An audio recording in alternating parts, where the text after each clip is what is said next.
ముఖ్యమంత్రుల కంటే కూడా గవర్నర్లకి విశేష అధికారాలు ఇవ్వడాన్ని వ్యతిరేకించేటటువంటి వ్యక్తిని నేను. ఎందుకంటే ప్రజాస్వామ్యం అనేటువంటిది ప్రభుత్వానికి ఉండాలి. కానీ సరిహద్దు రాష్ట్రాల్లో మాత్రం శాంతి భద్రతల లాంటి వ్యవహారాలు గవర్నర్ చేతిలో ఉండటమే కరెక్ట్ అంటారు. ఎందుకంటే ఖచ్చితంగా చాలా ప్రమాదకరమైనటువంటి పరిస్థితులు ఉంటాయి.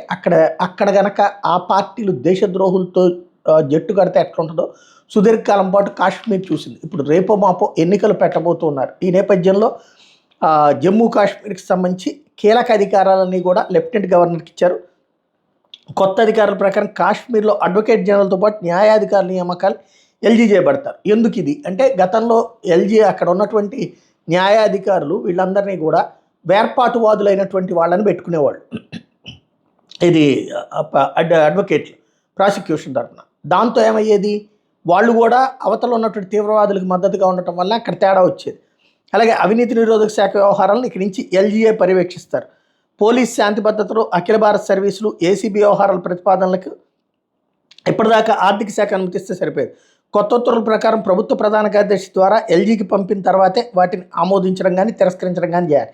అడ్వకేట్ జనరల్, న్యాయాధికారుల నియామకాలకు సంబంధించి న్యాయశాఖ, పార్లమెంటరీ వ్యవహారాల శాఖలు పంపించే ప్రతిపాదనలు ఇక్కడి నుంచి ప్రధాన కార్యదర్శి ముఖ్యమంత్రి ద్వారా ఎల్జీకి పంపించాలి.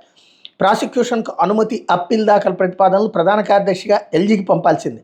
జైళ్లు, director of prosecution, forensic science ప్రయోగశాల వ్యవహారాలను హోంశాఖ పరిపాలనా కార్యదర్శి ద్వారా ప్రధాన కార్యదర్శికి అక్కడ నుండి ఎల్జీకి పంపాలి. పరిపాలనా కార్యదర్శులు పోస్టింగులు, బదిలీలు, అఖిల భారత సర్వీసు అధికారుల క్యాడర్ పోస్టుల ప్రతిపాదనలకు సాధారణ పరిపాలనా శాఖ ద్వారా ప్రధాన కార్యదర్శికి అక్కడ నుండి ఎల్జీకి పంపాలి.